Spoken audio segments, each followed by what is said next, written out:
Hello everyone, welcome to my YouTube channel. So आज हम लोग का टॉपिक है 1773 का रेगुलेटिंग एक्ट और 1781 का संशोधन अधिनियम। इस दोनों अधिनियम को हम एक ही वीडियो में कवर करेंगे और अच्छे से समझेंगे। तो समझने के लिए वीडियो को पूरा देखिएगा, बीच में मत छोड़ेगा वरना समझ में नहीं आएगा भाई। तो चलिए देखते हैं। सबसे पहले हम इसके पृष्ठभूमि के बारे में जानते हैं, फिर उस उद्देश्य के बारे में जानेंगे और फिर इसकी क्या विशेषता थी रेगुलेटिंग एक्ट को, ये हम देखते हैं। पहले रेगुलेटिंग एक्ट को देखेंगे, तो चलिए देखते हैं। देखो, इसकी जो पृष्ठभूमि थी 1600 में ईस्ट इंडिया कंपनी कब बना था? 1600 में बना था ईस्ट इंडिया कंपनी।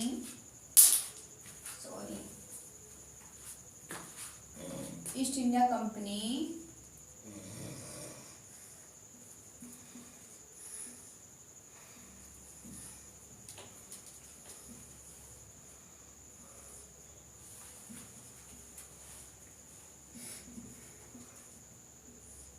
कंपनी 1600 में बना।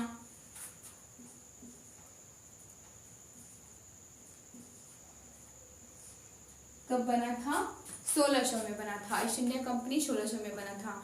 और इसका मुख्य मतलब इसका मेन पॉइंट क्या था? जो ईस्ट इंडिया कंपनी था, इसका मेन पॉइंट था व्यापार करना। क्या था इसका मेन पॉइंट? मेन मुद्दा यही था कि व्यापार करना इसका मेन मुद्दा था। इसका मेन पॉइंट था व्यापार करना।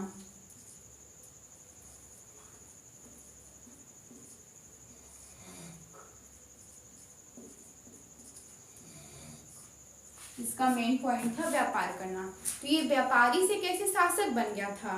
ये जो ईस्ट इंडिया कंपनी था वो व्यापारी से कैसे शासक बन गया? तो जो 1757 में प्लासी का युद्ध और 1764 में बक्सर का युद्ध, मतलब इन लड़ाइयों के बाद मतलब बंगाल, बिहार, उड़ीसा में राजस्व वसूली मतलब हासिल होने लगी। और फिर इसके बाद भारत में भ्रष्टाचार, मतलब बहुत ही भ्रष्टाचार होने लगा। और जो कि ईस्ट इंडिया कंपनी के जो भी जितने भी अधिकारी होते थे, ये लोग बहुत ही भ्रष्टाचार करने लगे और भारत में लूट घसोट करने लगे, बहुत ही लूटपाट करने लगे थे। और इससे कंपनी की आर्थिक स्थिति खराब हो गई। ईस्ट इंडिया कंपनी की आर्थिक स्थिति खराब हो गई थी। पैसा तो बहुत था भारत में, पैसा तो बहुत कमाई हो रहा था, लेकिन वो पैसा जा कहाँ रहा था यही पता नहीं चल रहा था। पैसा वो जा कहाँ रहा था ये पता ही नहीं चल पा रहा था। तो इससे अब ब्रिटिश सरकार बहुत ही चिंता में पड़ गई। ब्रिटिश सरकार बहुत ही चिंता में पड़ गई कि मतलब इससे तो कंपनी को नुकसान होगा। कंपनी के व्यापार को मतलब वहाँ पे व्यापार जो हो रहा है वो सही से नहीं हो पा रहा है। कंपनी बहुत ही कर्ज में डूब गई थी। इससे कंपनी की आर्थिक स्थिति बहुत खराब हो गई थी और बहुत ही कर्ज में डूब गई थी। पैसा आ रहा था लेकिन कहाँ आ रहा था ये पता ही नहीं चल पा रहा था। और इससे ब्रिटिश सरकार बहुत ही मतलब टेंशन में हो गया। तो इसके बाद ही तब रेगुलेटिंग एक्ट बनाया गया, जो कि ईस्ट इंडिया कंपनी को नियमित व नियंत्रित करने की दिशा में ये पहला कदम था। और इसका मतलब इसी के बाद बनाया गया था। तो इसका उद्देश्य समझते हैं। 1773 के रेगुलेटिंग एक्ट का उद्देश्य क्या था? उद्देश्य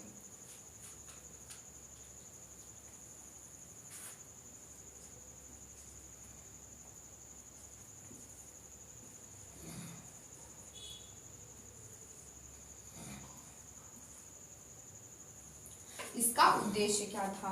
तो चलिए देखते हैं। देखो,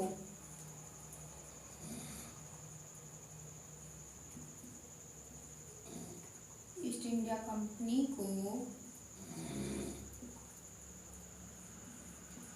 मार्कर की सही से नहीं चल रहा है।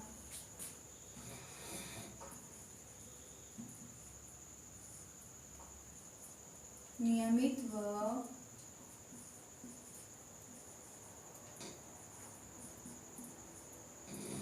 नियंत्रित करने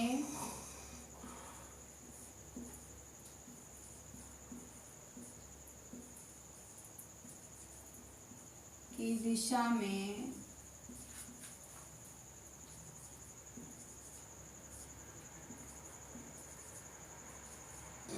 यह पहला कदम था।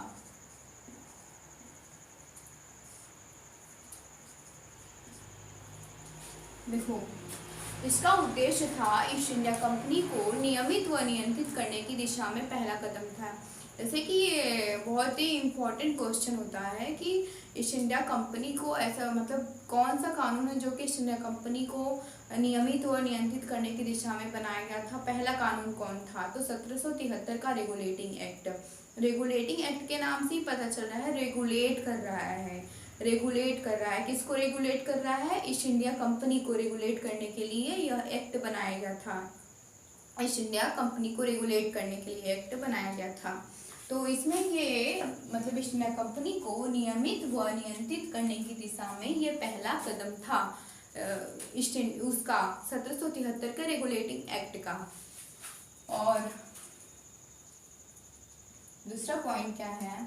भारत में प्रशासनिक और राजनैतिक मामलों को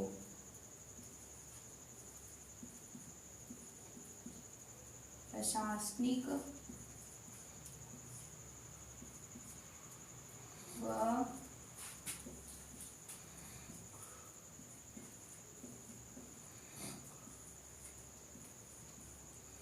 राजनैतिक मामलों को मान्यता मिली।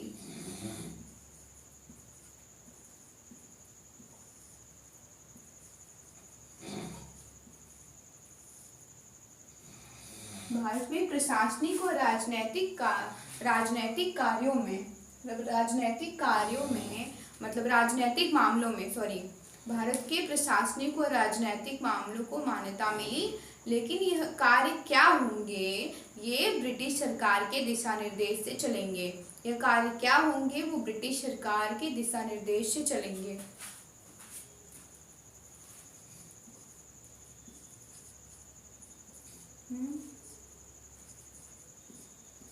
ये कार्य क्या होंगे?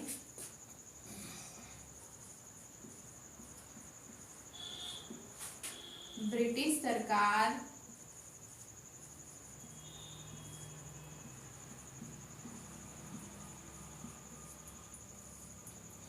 की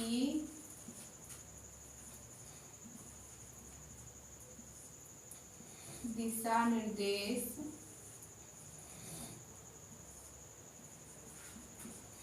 से चलेंगे।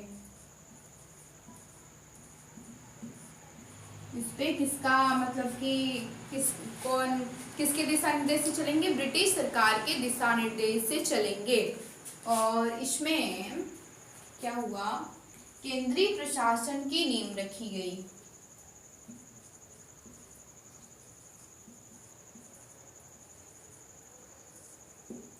केंद्रीय प्रशासन की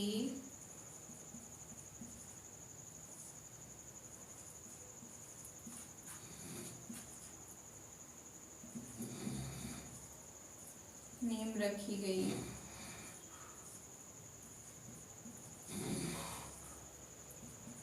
यानी कि केंद्र में एक बिंदु होगा जो सबको कंट्रोल करेगा। केंद्र में एक बिंदु होगा जो सबको कंट्रोल करेगा। ये इसका उद्देश्य था। इसका उद्देश्य 3 पॉइंट में है। यानी कि पहला क्या था कि ईस्ट इंडिया कंपनी को ये नियमित व नियंत्रित करने की दिशा में इसका पहला कदम था। किसका? 1773 के रेगुलेटिंग एक्ट का पहला कदम था। और ये प्रशासनिक व राजनैतिक मामलों को मान्यता तो देता है, लेकिन यह कार्य मतलब ब्रिटिश सरकार के दिशा निर्देश से होगा। और केंद्रीय प्रशासन की नींव रखी गई थी। इसमें केंद्रीय प्रशासन की नींव रखी गई थी। यानी कि केंद्र में एक बिंदु होगा जो सबको कंट्रोल करने का कार्य करेगा। ये उसका उद्देश्य था। अब इस तो पढ़ चुके थे, अब बारी है पढ़ने का इसकी मुख्य विशेषता क्या थी। रेगुलेटिंग एक्ट की मुख्य विशेषता क्या थी, तो चलिए देखते हैं।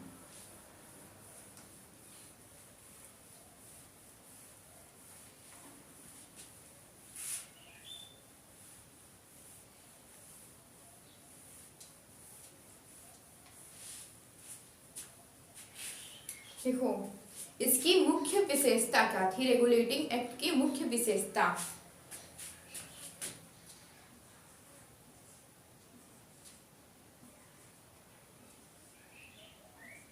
मुख्य विशेषता,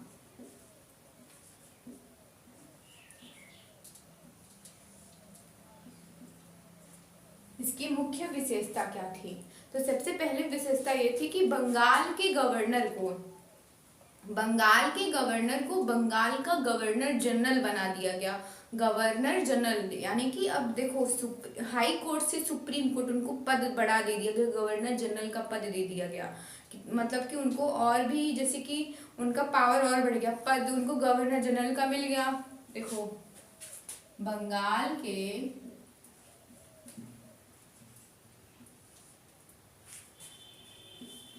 गवर्नर को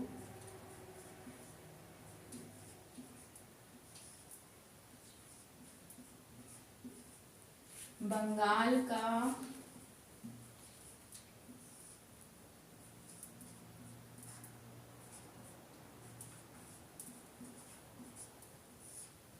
गवर्नर जनरल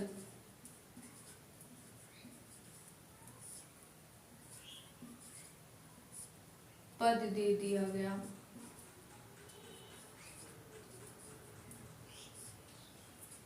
भारत के प्रथम गवर्नर जनरल थे वॉरेन हेस्टिंग, उनको भारत का प्रथम गवर्नर जनरल बनाया गया, लेकिन ये सिर्फ बंगाल के गवर्नर जनरल थे। वॉरेन हेस्टिंग जो थे वो सिर्फ बंगाल के गवर्नर जनरल थे, उनको भारत में पहली बार उनको गवर्नर जनरल पद दिया गया था। देखो, वॉरेन हेस्टिंग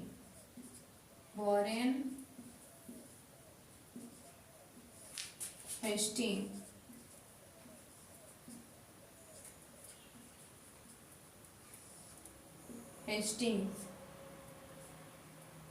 जो कि 1773 के रेगुलेटिंग एक्ट के तहत इनकी नियुक्ति हुई थी।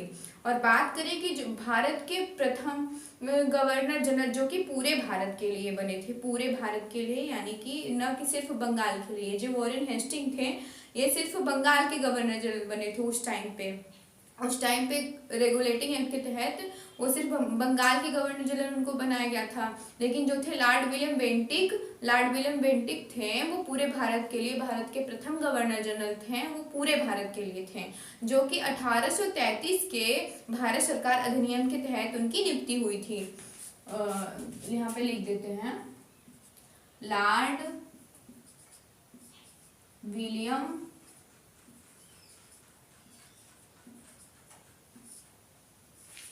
बेंटिक, जो कि 1833 के भारत सरकार अधिनियम के तहत बने थे।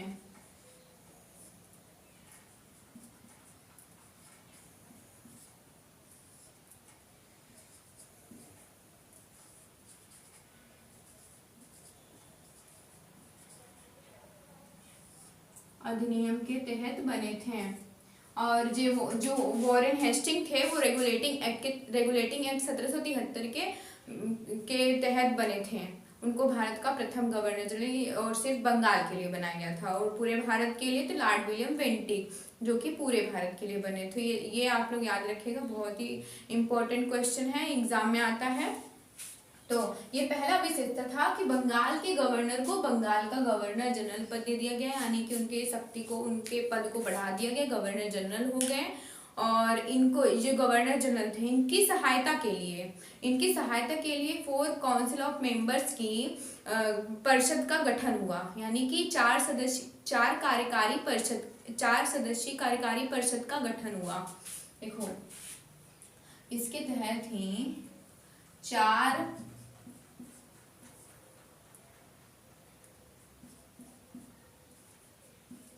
कार्यकारी परिषद, 4 सदस्यीय कार्यकारी परिषद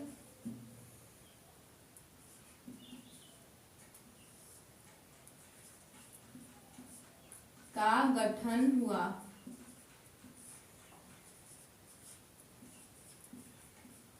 4 काउंसिल ऑफ मेंबर जो कि गवर्नर जनरल का सहायता करते थे, या गवर्नर जनरल की सहायता के लिए 4 सदस्यीय कार्यकारी परिषद का गठन हुआ, जो गवर्नर जनरल की सहायता के लिए उनका मतलब गठन किया गया था। यानी कि जो गवर्नर जनरल थे वो अकेले कोई भी डिसीजन नहीं लेते थे, वो उनके डिसीजन के लिए यानी कि 4 लोग, अब कोई भी वो सलाह लेंगे तो 4 लोगों से मिलके, जो 4 लोग का गठन किया गया था वो 4 लोगों से मिलके वो कोई भी डिसीजन लेंगे, और 4 लोगों में से यानी कि बहुमत से अगर 3 लोग मना कर रहे हैं वो चीज़, तो गवर्नर जनरल को मानना होगा। यानी कि जैसे कि 10 लोग हैं घर में, अगर 9 लोग वो चीज़ मना कर रहे हैं, एक लोग का दूसरा राय है और 9 लोग का दूसरा राय है, तो 9 लोगों का बात मानना होता है। फैमिली मेंबर में देखिए, जो ज़्यादा लोग कहते हैं वही बात माना जाता है, और कम लोगों का नहीं माना जाता, तो वही थे मतलब 4 लोगों का मतलब गवर्नर जनरल की सहायता के लिए इन 4 लोगों का गठन किया गया था, जो कि काउंसिल ऑफ मेंबर्स थे। इन 4 लोग जो थे वो सलाह देंगे किसको, गवर्नर जनरल को सलाह देंगे, गवर्नर जनरल को सलाह देंगे। और इसमें से जो 4 लोग हैं, इसमें से जो 3 लोग रहेंगे, अगर 3 लोग मना कर रहे हैं कोई भी चीज़ करने के लिए, तो गवर्नर जनरल को वो बात मानना पड़ेगा, वो बात मानना पड़ेगा। तो ये था पहला विशेषता। अब दूसरा क्या है कि बम्बई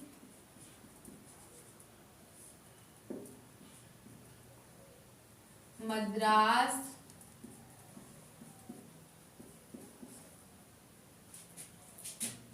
के गवर्नर को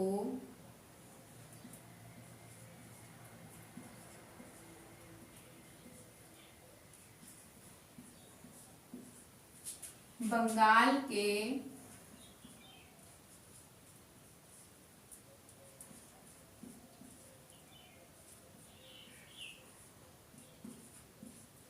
गवर्नर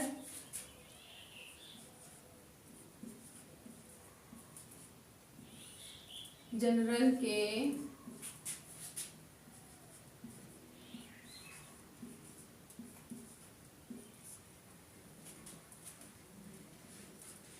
अधीन हो गए।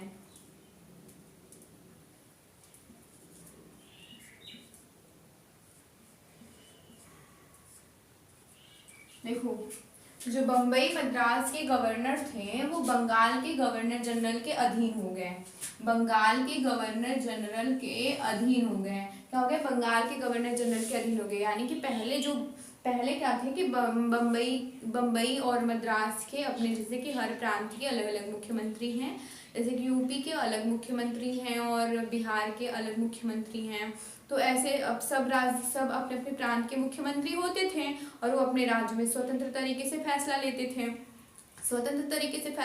थे, तो वैसे ही सब प्रांत के मतलब बम्बई मद्रास के गवर्नर को बंगाल के गवर्नर जनरल के अधीन होना पड़ा। इस किस एक्ट के तहत, 1773 के रेगुलेटिंग एक्ट के तहत। अब ये कोई भी डिसीजन खुद से नहीं लेंगे, अब इनके जो गवर्नर होंगे वो बंगाल के गवर्नर जनरल के अधीन हो गए थे। यानी कि अब देखो, इन दोनों प्रांतों का, बम्बई और मद्रास के इन दोनों प्रांतों का बॉस कौन था, बंगाल था। बंगाल का गवर्नर जनरल इन दोनों प्रांतों का बॉस था। अब बंगाल का गवर्नर जनरल अब बॉस बन गए मद्रास और बम्बई के। तो अब ये बात हुई कि अब उनको मतलब ये जो कोई काम करेंगे अपने से स्वतंत्र तरीके से नहीं करेंगे। अब वो मतलब कौन फैसला लेगा, अब बंगाल का गवर्नर जनरल फैसला लेगा। यानी कि अब उनके मतलब कि जैसे कि अब उनका बात मानना पड़ेगा, बंगाल के गवर्नर जनरल के बात मानना पड़ेगा, वो उनके अधीन काम करेंगे। जो रहेंगे मद्रास और बम्बई के जो भी गवर्नर जनरल रहेंगे वो बंगाल के गवर्नर जनरल के अधीन काम करेंगे। तो ये बात हुई थी। और तीसरा क्या था कि कलकत्ता में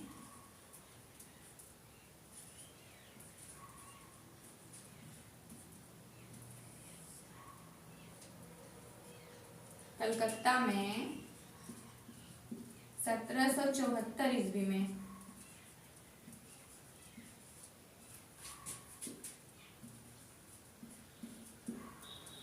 सुप्रीम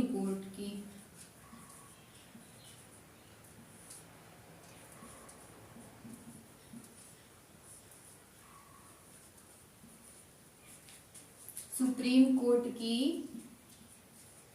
स्थापना हुई।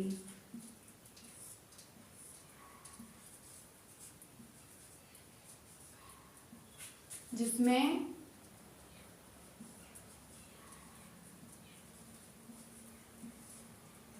मुख्य न्यायाधीश थे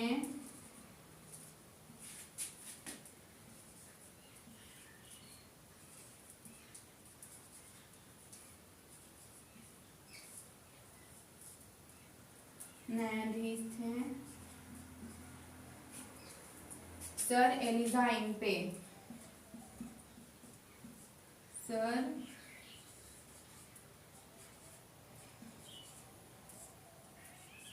एलिजा इम्पे। देखो, इस एक्ट के तहत कलकत्ता में सुप्रीम कोर्ट की स्थापना पहली बार हुई थी। कलकत्ता में सुप्रीम कोर्ट की स्थापना 1774 ईस्वी में हुई थी। किस एक्ट के तहत? रेगुलेटिंग एक्ट 1773 के तहत हुई थी। सुप्रीम कोर्ट की स्थापना इसी एक्ट के तहत हुई थी कलकत्ता में 1774 ईस्वी में, जिसमें मुख्य न्यायाधीश और 3 अन्य न्यायाधीश थे। मुख्य न्यायाधीश कौन थे? सर एलिजा इम्पे थे। मुख्य न्यायाधीश सर एलिजा इम्पे थे और 3 अन्य न्यायाधीश थे। अन्य न्यायाधीश थे अन्य न्यायाधीश थे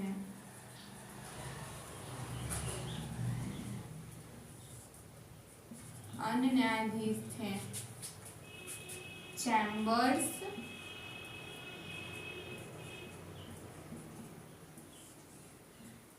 लिमेस्टर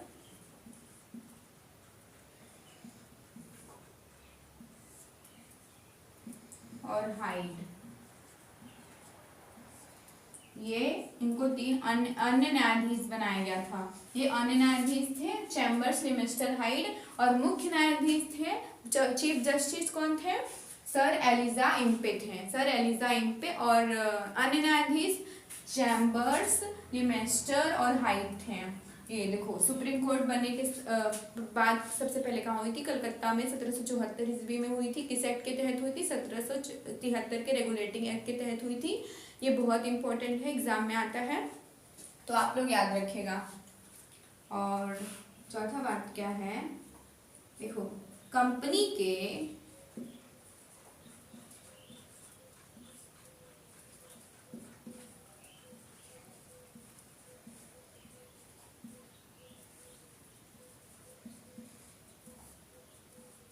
कर्मचारियों को निजी व्यापार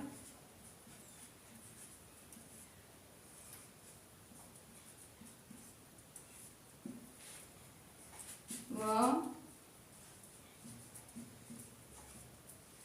भारत से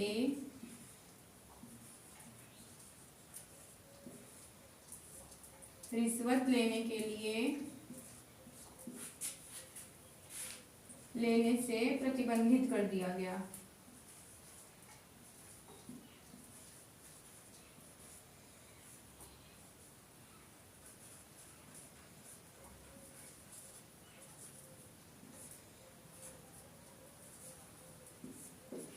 देखो, कंपनी के जो भी कर्मचारी होंगे वो निजी व्यापार नहीं कर सकते, यानी कि खुद का व्यापार नहीं चला सकते थे, और वो भारत के लोगों से रिश्वत या फिर कोई भी उपहार नहीं ले सकते थे।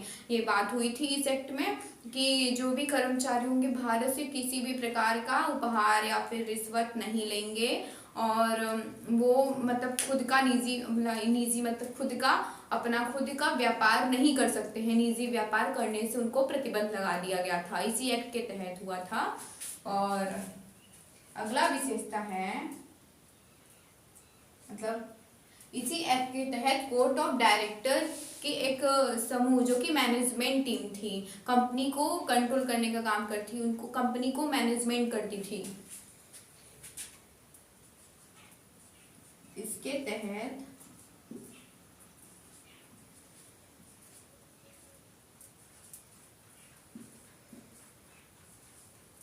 कोर्ट ऑफ डायरेक्टर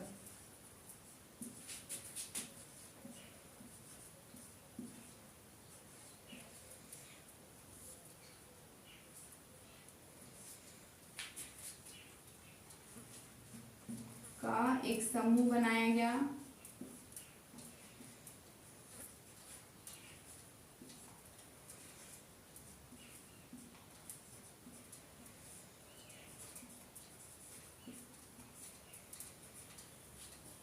देखो, कोर्ट ऑफ डायरेक्टर का समूह बनाया गया जो क्या था, एक मैनेजमेंट टीम था। मैनेजमेंट टीम यानी कि कंपनी को, इसको बोलेंगे मैनेजमेंट टीम। Management team.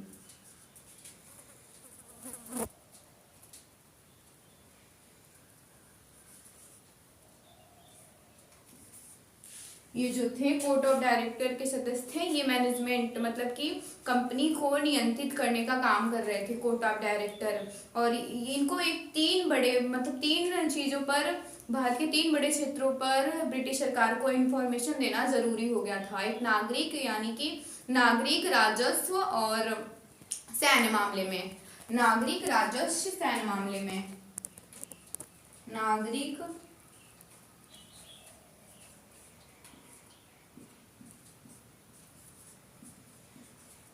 राजस्व,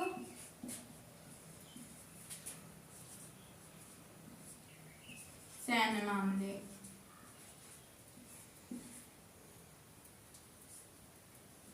भारत के इन तीन बड़े क्षेत्रों पर ब्रिटिश सरकार को इंफॉर्मेशन देना जरूरी हो गया था कोर्ट ऑफ डायरेक्टर के सदस्यों को। यानी कि देखो, नागरिक यानी कि भारत में आम प्रशासन कैसा चल रहा है, कैसा नहीं चल रहा है, ये इंफॉर्मेशन बताते चलेंगे किसको, ब्रिटिश सरकार को। और राजस्व कितना है यानी कि कंपनी के तहत कितना पैसा इकट्ठा हो रहा है, कितना पैसा क्या हो रहा है, ये सब इंफॉर्मेशन देना होता था ब्रिटिश सरकार को, कोर्ट ऑफ डायरेक्टर के सदस्य को। और सैन्य मामले यानी कि भारत में फौज कितनी है, बॉर्डर पर क्या हो रहा है, क्या नहीं हो रहा है, ये सब आदि, ये सब जानकारी किसको देना होता था, ब्रिटिश सरकार को देना होता था। कोर्ट ऑफ डायरेक्टर के सदस्य को ये सब जानकारी ब्रिटिश सरकार को देना होता था। यानी कि एक तरीके से देखें तो जो कोर्ट ऑफ डायरेक्टर के लोग थे वो इंफॉर्मेशन देने का काम कर रहे थे ब्रिटिश सरकार को। वो बताएंगे कि कंपनी में क्या हो रहा है, कितना पैसा इकट्ठा हो रहा है, कितना पैसा इकट्ठा नहीं हो रहा है, ये सब बताते चलेंगे। और कोर्ट ऑफ डायरेक्टर का काम था कंपनी को कंट्रोल करना। कोर्ट ऑफ डायरेक्टर क्या करते थे, कंपनी को कंट्रोल करने का काम करते थे। और कंपनी को नियमित कौन करता था, कंपनी को नियमित करने का कार्य गवर्नर जनरल करते थे। कंपनी को नियमित करने का कार्य, और नियमित करने का कार्य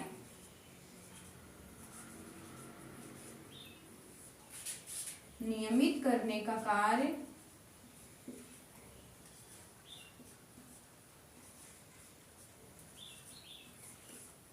गवर्नर जनरल करते थे।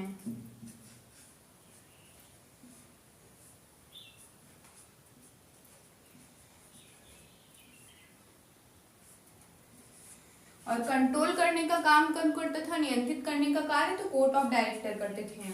कोर्ट ऑफ डायरेक्टर यानी से देखे थे ये कंट्रोलर थे।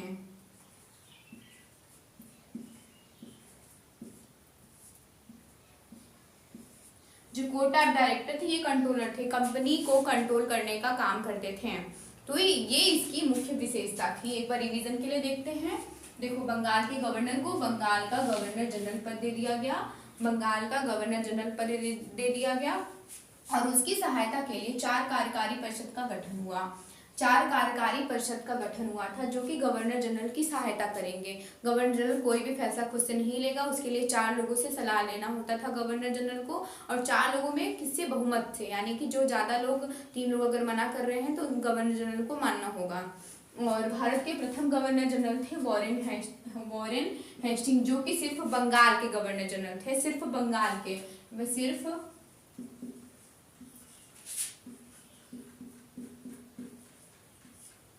सिर्फ बंगाल के। जो वॉरेन हेस्टिंग थे वो सिर्फ बंगाल के गवर्नर जनरल बने थे रेगुलेटिंग एक्ट 1773 के तहत। सिर्फ बंगाल के गवर्नर जनरल बने थे भारत में पहली बार। और पूरे भारत के लिए गवर्नर जनरल कौन बने थे सबसे पहली बार, तो लॉर्ड विलियम बेंटिक, जो कि 1833 भारत सरकार अधिनियम के तहत बने थे।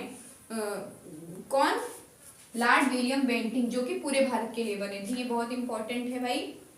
और दूसरा विशेषता क्या था कि बम्बई मद्रास के गवर्नर को बंगाल के गवर्नर जनरल के अधीन कर दिया गया। बंगाल के गवर्नर जनरल के अधीन होना पड़ा। यानी कि अब अलग अलग प्रांत के अपने अपने गवर्नर नहीं होंगे, यानी कि बम्बई और मद्रास के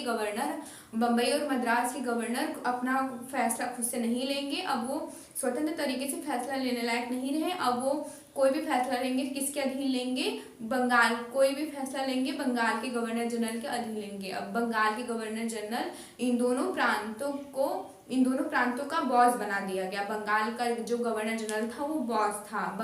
किसका बम्बई और मद्रास के गवर्नर जनरल का बॉस बना दिया गया बंगाल के गवर्नर जनरल को, एक तरीके से देखे तो। और तीसरा बात था कि कलकत्ता में 1774 ईस्वी में सुप्रीम कोर्ट की स्थापना हुई, जिसमें मुख्य न्यायाधीश थे सर एलिजाइनपे और 3 अन्य न्यायाधीश थे। तीन अन्य न्यायाधीश थे, चैम्बर्स, लिमेस्टर और हाइड। और चौथा विशेषता क्या था, कंपनी के कर्मचारियों को निजी व्यापार व भारत से रिश्वत लेने से प्रतिबंधित कर दिया गया। इसी एक्ट के तहत जो भी ईस्ट इंडिया कंपनी के कर्मचारी होंगे उनको निजी व्यापार, वो खुद से अपना व्यापार नहीं कर सकते और भारत से किसी भी प्रकार का उपहार या रिश्वत नहीं लेंगे। इसे प्रतिबंधित कर दिया गया, मतलब प्रतिबंध लगा दिया गया। और इसके तहत कोर्ट ऑफ डायरेक्टर का एक समूह बनाया गया जो कि मैनेजमेंट टीम थी। ये मतलब मैनेज करती थी, ईस्ट इंडिया कंपनी को मैनेज करने का कार्य करती थी। और इसमें भारत के 3 बड़े क्षेत्रों पर इंफॉर्मेशन देना होता था कोर्ट ऑफ डायरेक्टर के सदस्य को। कौन से मतलब क्षेत्र थे, एक नागरिक, राजस्व, सैन्य मामले, मतलब भारत में आम प्रशासन कैसा चल रहा है, कैसा नहीं चल रहा है, और राजस्व कंपनी में कितना पैसा इकट्ठा हो रहा है, कितना नहीं हो रहा है, ये सब इंफॉर्मेशन देना होता था। और सैन्य मामले, यानी कि भारत में फौज कितनी है और बॉर्डर पर क्या हो रहा है, क्या नहीं हो रहा है, ये सब जानकारी देना होता था। किसको, ब्रिटिश सरकार को देना होता था, कोर्ट ऑफ डायरेक्टर के सदस्यों को ये सब जानकारी देना होता था। तो यही था कोर्ट ऑफ डायरेक्टर, यानी कि अब कंपनी को ये एक तरीके से कंट्रोलर थे। कंपनी को कंट्रोल करने का काम कौन करता था, कोर्ट ऑफ डायरेक्टर करते थे, और नियमित करने का कार्य कौन करते थे, गवर्नर जनरल करते थे। और इसका पृष्ठभूमि हम लोग देखे ही थे, और उद्देश्य क्या था इसका, ये सब हम लोग पढ़ चुके हैं, और इसकी विशेषता को भी हम लोग जान चुके हैं। तो आई होप आप लोगों को 1773 का रेगुलेटिंग एक्ट समझ में आया होगा। अब